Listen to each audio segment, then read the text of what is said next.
Welcome to Wild. I'm your host, Robin Lavasser. They say our biggest fear is not that we are inadequate.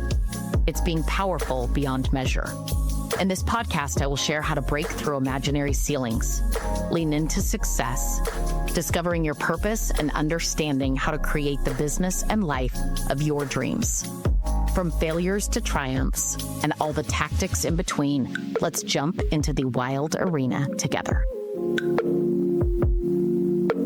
Welcome back to Wild with Robin Lavasser. I am so glad to be back, honestly. Took a little too long of a hiatus and amidst having to make a change in a company. And I haven't done that for 15 years. So many of you out there, both in real estate and lending, have done transition before or somewhat recently.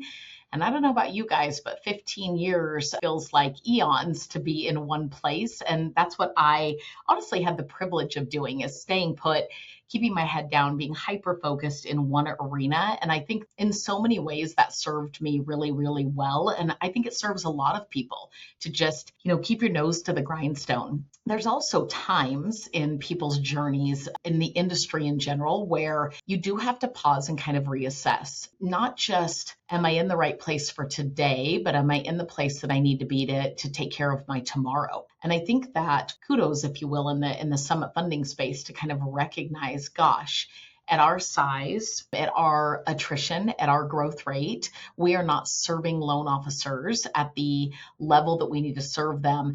Not even immediate needs today, but more importantly, what tomorrow again will hold. And so I'm super excited now to be in the midst of transition. But I will tell you guys, transition is really hard. And if we think about that in all people's lives, think about our own consumers. Think about what they're doing. They are literally transitioning. And when life kind of gets turned upside down with transition and you are packing and unpacking boxes as a borrower, as a buyer, if you will, or as a seller, as you are setting up new things like who your new electricity company is and who your new Wi-Fi provider is, and maybe updating passwords and data on addresses and, whatever it may be, email addresses, change in general is incredibly challenging. And it is an emotional and sometimes even a physical drain. And that doesn't mean it's not necessary. It doesn't mean it's not required. In fact, I would argue that there are so many times when the pain that comes with having to go through change also comes with a great reward on the other side. I believe that that's definitely where we're at in making this change over to Cross Country Mortgage, but it doesn't downplay the fact that change in general is a challenge. And when I think of that from a customer service perspective, I think about how many things in your life get put on hold when you're going through something that feels very disruptive, right? That is definitely shaking up the everyday life and momentum that you have. And you have to stop and pause and say, wait, I've got to check that. I've got to do this because this was all tied to this employer of mine or this previous house of mine, or this all isn't updated to my current state. And now that I'm there, I have to learn all of these things, right? Maybe I'm learning a new neighborhood to drive through if I'm a buyer. Maybe I'm learning more about my neighbors. Maybe I'm learning how the sprinkler system works for the first time as we embark on spring, and I'm figuring those things out. And it doesn't take much. I mean, thank goodness we are humans, and humans are incredibly smart and incredibly talented. And we have things like YouTube and ChatGPT and all of the things at our fingertips to quickly resource what maybe we can't figure out on our own. But it doesn't mean that change isn't hard. And what I've noticed about myself in this is, we all kind of get motivated in different spaces, and sometimes pressure is a great motivator. And for me, and one of the things that I would ask you to kind of assess on yourself is, what is your motivator? Is it pressure? Is it praise? Is it competition? What kind of brings out this, like, I'm going to square my shoulders, I'm going to stand up and I'm going to figure this out? What motivates you? And then contrary to that, what paralyzes you? Because I can tell you that the pressure, if you will, of the situation that I've personally been in throughout this transition has been a great motivator for me. And so while people are like, you must be exhausted, I feel like you're working coast to coast hours and nonstop talking on the phone and nonstop taking care of things and other people, it must be draining. And it's actually been oddly quite the opposite. It's been invigorating, because I am so incredibly challenged with the pressure that we are under to kind of get this transition completed, make sure that everybody is off to the races, to make sure files still close on time.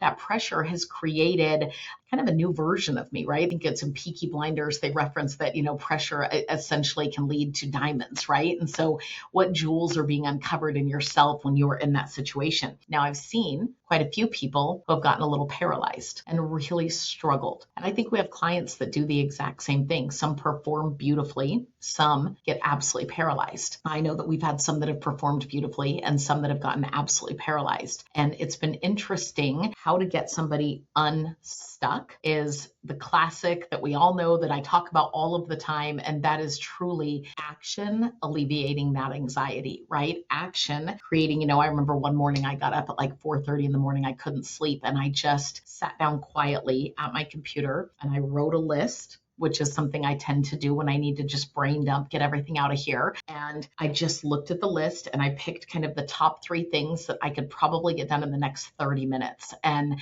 I started jamming out, right? Like dead silent, nobody with me, quiet time, fresh brain, really fresh brain, right? First thing in the morning, I'm up and at 'em, I'm drinking my Zip Fizz and I'm just jamming out in my office at home. And that was so productive that I started doing it every single day to just one more thing, knock it off the list. And finally, my list has gotten pretty darn manageable. And I feel like I'm even kind of integrating in the normal day-to-day life. And so the lessons that I take away from transition that I want you to think about, not only for your clients and how you frame things when you're talking to them, setting expectations about how this whole loan process and buying a new house and moving out of your old one and how it's all going to feel, have that empathy for them, have that awareness, have that expectation setting at a very high level. But then also for yourself, if you find yourself in the midst of transition, take a deep breath for a minute and recognize that, one, what makes you tick really, really well. Recognize when you are possibly being paralyzed. And then mentally, you kind of have to say to yourself, can I outlast this temporary? Everything is temporary. So I started putting dates on the calendar the first week when we knew this was hard. And I started telling everybody, hey, you'll start feeling a little bit better around April 20th. Now we've come and gone from April 20th. And sure enough, everybody feels a little bit better, but not quite to like overjoyed, over the moon, right? They're still a little overwhelmed, but less overwhelmed than they were.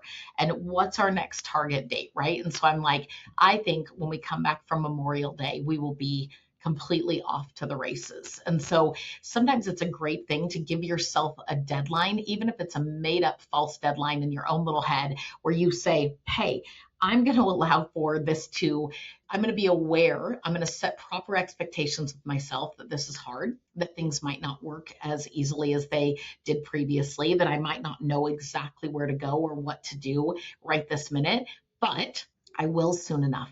And I will for sure if I continue to take steps forward, right? I will for sure if I continue to do the work, to ask the questions, to look something up on ChatGPT or on YouTube or seek, right, the right mentorship, guidance, all of the things. And man, at the end of it, I'm going to come out on the other side and have some sort of big win. And I say that because whenever you're in something hard, for sure, there's a beautiful testimony on the other side, and you will feel a sense of pride that you got yourself through it. You'll feel a sense of relief that you not only made it, you'll feel a sense of like, hey, gratitude, right? High five, you did that, you made it, you outlasted the temporary.